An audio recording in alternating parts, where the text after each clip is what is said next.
प्रिय श्रोता नमस्कार। कार्यक्रम वेद पाठशाला में आपका हार्दिक स्वागत है। इस कार्यक्रम में हम परमेश्वर के वचन का विस्तार पूर्वक अध्ययन किया करते हैं, जो आपकी आत्मिक उन्नति के लिए लाभदायक सिद्ध होगा।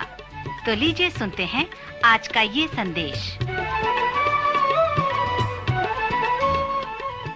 प्रिय श्रोता मित्र, वेद पाठशाला के कार्यक्रम की अगली कक्षा में आपका स्वागत है।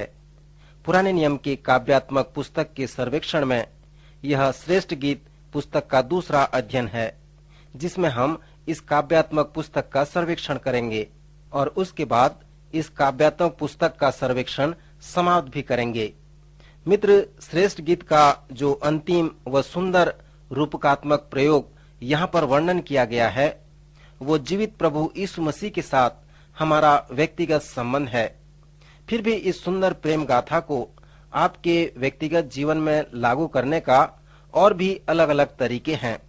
पुराने नियम में परमेश्वर के लोगों को अपने संपूर्ण व्यक्तित्व के साथ परमेश्वर से प्रेम रखना था, और उसी प्रकार नए नियम के परिप्रेक्ष्य में हमें प्रभु यीशु मसीह को अपने संपूर्ण व्यक्तित्व के साथ प्रेम रखनी चाहिए। हम गीत गाते हैं कि मैं प्रभु यीशु से कैसा प्रेम रखता हूँ, परंतु मित्र, मैं आपसे एक व्यक्तिगत प्रश्न पूछना चाहता हूँ। क्या आप सचमुच में प्रभु यीशु मसीह से प्रेम रखते हैं? क्या प्रभु यीशु मसीह के साथ आपका प्रेम में संबंध गहरा है? यीशु से प्रेम रखना संभव है। यह भी जानना संभव है कि यीशु आपसे प्रेम रखता है। हम गाते हैं, यीशु मुझसे प्रेम करता है, परंतु मैं आपसे एक और प्रश्न पूछना चाहता हूँ। क्या आप जानते हैं कि सचमुच में यीशु आपसे प्रेम रखता है? पवित्र शास्त्र के एक विद्वान को एक प्रश्न पूछा गया कि आपके लिए सबसे गंभीर विषय का विचार क्या हो सकता है। 1 मिनट रुकने के बाद उन्होंने उत्तर दिया कि यीशु मुझसे प्रेम करता है। ये मैं जानता हूँ, क्योंकि पवित्र शास्त्र ऐसा ही बताता है। सो मेरे लिए जो गंभीर विषय है वो यही है। हाँ मित्र, यही है वो गंभीर विषय। यदि आपको इस विषय पर जानकारी है या इसके उपयोग को जानते हैं तो मुझे आश्चर्य होगा। प्रभु यीशु मसीह सचमुच में आपसे प्रेम करता है। श्रोता मित्र, क्या आप जान पाएंगे कि प्रभु यीशु आपसे कैसे प्रेम करता है? पवित्र शास्त्र इस प्रकार हमें बताता है। इस श्रेष्ठ गीत की पुस्तक के अंतिम रेखाओं में वो सत्य पाए जाते हैं। इस सुंदर प्रेम गाथा की छवि में आपका संबंध प्रभु यीशु मसीह के साथ है, जो आपसे प्रेम करता है। अब मैं चाहता हूं कि इस बड़े प्रेम गाथा के आत्मिक प्रयोग पर प्रकाश डालूं। सबसे पहले दुल्हा दुल्हन को अपने कमरे में लेता है और फिर उस भोज के घर में ले जाता है। मुझे खींच ले, हम तेरे पीछे दौड़ेंगे। राजा मुझे अपने महल में ले आया है, और फिर वह मुझे भोज के घर में ले आया, और उसका जो झंडा मेरे ऊपर फहराता था वह प्रेम का था। सो यहाँ पर जो आत्मिक प्रयोग के विषय में वर्णन किया गया है वो प्रभु यीशु मसीह के साथ आपका संबंध है, जो गहरा है। स्मरण करें कि पहाड़ी उपदेश में प्रभु यीशु मसीह ने कहा था कि परमेश्वर पिता के साथ हमारा संबंध बाहरी या सार्वजनिक तौर पे नहीं है। प्रभु यीशु मसीह ने ये भी बताया कि प्रार्थना जो है वो ये नहीं है कि आप चौराहों में, सभाओं में और सड़कों की मोड़ों में खड़े होकर प्रार्थना करें ताकि लोग जाने कि आप धर्मी हैं। परंतु प्रभु यीशु मसीह के अनुसार यदि हम सचमुच में प्रार्थना द्वारा परमेश्वर के साथ संबंध बनाना चाहते हैं तो हमें चाहिए कि हम अपने कोठरी में जाएं और द्वार बंद करके और अपने पिता से जो गुप्त में है प्रार्थना करें, और तब वह जो गुप्त में देखता है हमें प्रतिफल देता है। सो इस पहाड़ी उपदेश में प्रभु यीशु मसीह हमसे कहते हैं कि परमेश्वर के साथ हमारा जो गहरा संबंध है वो हमारी कोठरी में है और गुप्त में है। मार्टिन लूथर ने क्रिसमस का एक भजन लिखा था जिसका महत्व भी इस प्रकार का है। हे पवित्र यीशु, तू जो कुलीन पुत्र है, मेरे हृदय में तेरे निवास के लिए एक घर है। श्रोता मित्र, क्या आपके हृदय में उसके रहने के लिए घर है? इस प्रेम गाथा की पुस्तक में सर्वप्रथम अपने प्रिय को अपनी कोठरी में लिए जाता है, फिर उसे उस भोज के बड़े सभा भवन में ले चलता है। आत्मिक उपयोग यह हो सकता है कि वो कमरा अर्थात प्रभु यीशु मसीह के साथ आपका गहरा संबंध और वो भोज का बड़ा सभा भवन लोगों के साथ आपकी आराधना और प्रभु यीशु मसीह पर आपका विश्वास है।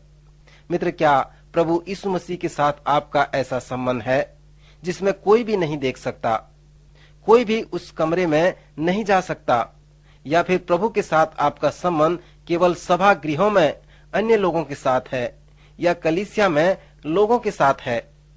कलीसिया वो सभागृह है, परंतु वो कोठरी आपके परिवार में वो कमरा है जहां पर आप सुबह 5 बजे उठकर परमेश्वर के साथ प्रार्थना द्वारा अपना गहरा संबंध बनाते हैं। वहां पर केवल आप व यीशु होते हैं। मित्र, क्या आपने कभी यीशु के साथ इस प्रकार बातें की? क्या सचमुच में आपके शांत कोठरी प्रभु के साथ आपका संबंध है? सो श्रेष्ठ गीत में ये एक आत्मिक प्रयोग है। अगला आध्यात्मिक प्रयोग जो इस पुस्तक में पाया जाता है वो ये है कि प्रेमियों का जो लगाव है वो टूट जाता है, परंतु उनका संपर्क दूल्हे की इच्छा से नहीं टूटता, यह हमेशा दुल्हन के द्वारा टूट जाता है। यहाँ पर सत्यता यह है कि प्रभु यीशु मसीह के साथ हमारा संबंध नियमित बने रहना चाहिए। जैसा वह ज्योति में है वैसे ही हम भी ज्योति में चलें, तो हम एक दूसरे से सहभागिता रखते हैं। और यदि हम कहें कि उसके साथ हमारी सहभागिता है और फिर अंधकार में चलें, तो हम झूठे हैं और सत्य पर नहीं चलते। सो मसीह उस अंधकार में नहीं आएगा और हमारे साथ नहीं चलेगा। यदि हम उसके साथ सहभागिता रखना चाहते हैं तो हमें अंधकार से निकलकर ज्योति में आने की आवश्यकता है, जैसे वह ज्योति में है। प्रभु से हम प्रार्थना करें कि उसके साथ हमारा संबंध न टूटे वरन बना रहे। सो जैसे मैंने बताया कि ये सहभागिता दूल्हे द्वारा नहीं टूटता, परंतु दुल्हन द्वारा टूट जाता है। इसलिए हमें सावधान होने की आवश्यकता है, क्योंकि हम मसीह के दुल्हन हैं।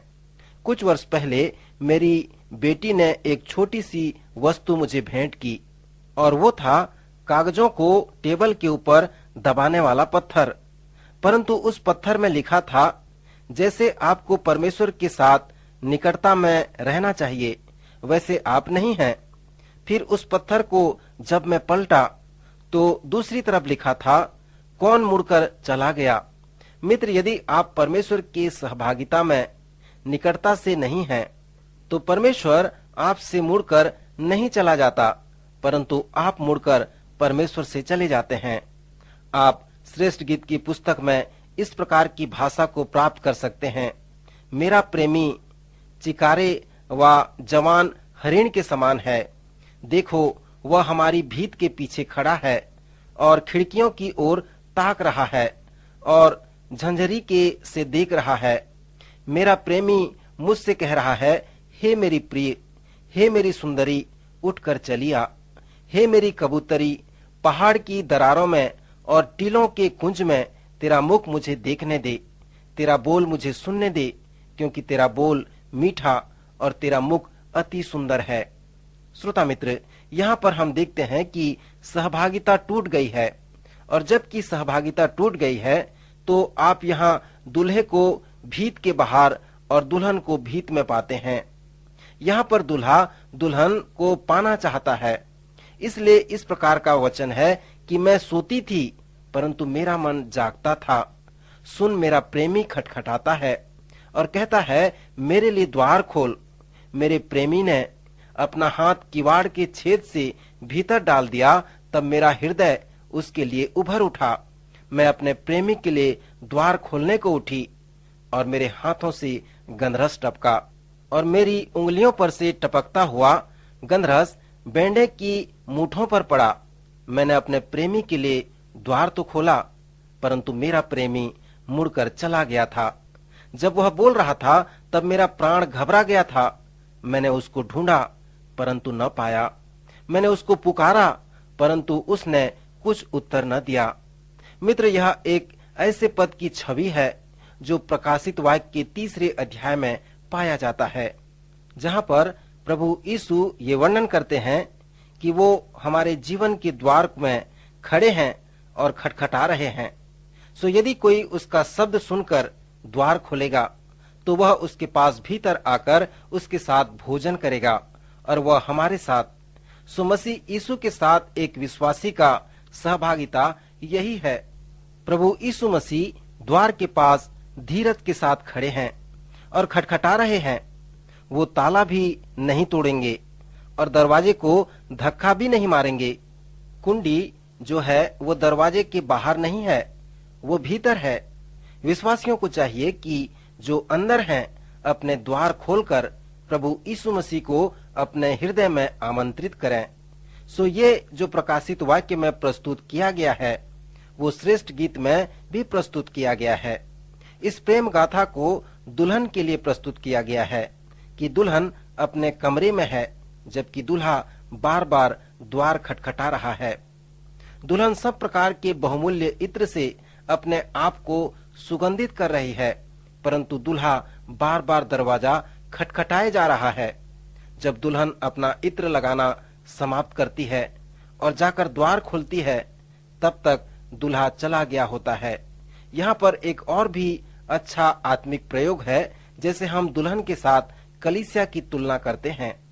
आज मसीह की कलीसिया कुछ बातों में इतना मोहित हो गई है कि वह पवित्र आत्मा के उद्देश्य को भूल गई है।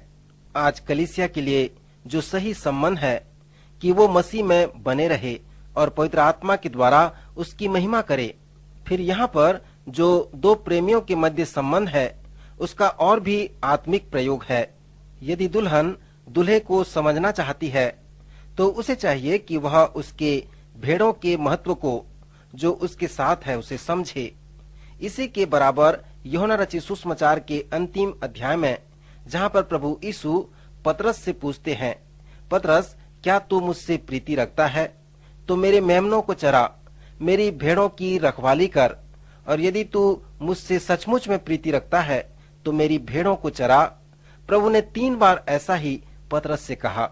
मित्र, यदि आप प्रभु यीशु मसीह के प्रति अपने प्रेम को प्रकट करते हैं तो उसे प्रकट करने के लिए आपके पास क्या साधन है?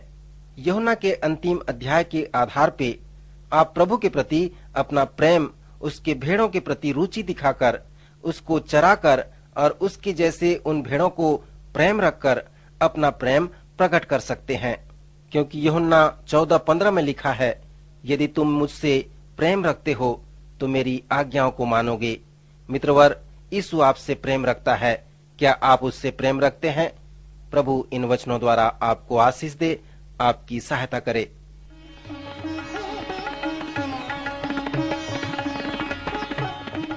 अभी आप सुन रहे थे कार्यक्रम वेद पाठशाला। श्रोता, हमें विश्वास है कि इस कार्यक्रम के द्वारा आपको आशीष मिली है। यदि इस कार्यक्रम के विषय में अधिक जानकारी प्राप्त करना चाहते हैं या बाइबल अध्ययन से संबंधित कोई प्रश्न हमसे पूछना चाहते हैं तो आप हमें इस पते पर लिखें।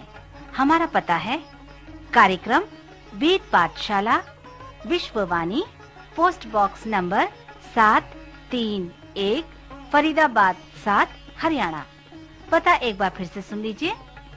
कार्यक्रम Ved Pathshala, Vishwavani, post box number 731, Faridabad 7, Haryana. तो इसी के साथ आज के कार्यक्रम का समय यहीं पर समाप्त होता है। अगले कार्यक्रम में आपसे फिर भेंट होगी। तब तक के लिए हमें आज्ञा दीजिए। नमस्कार।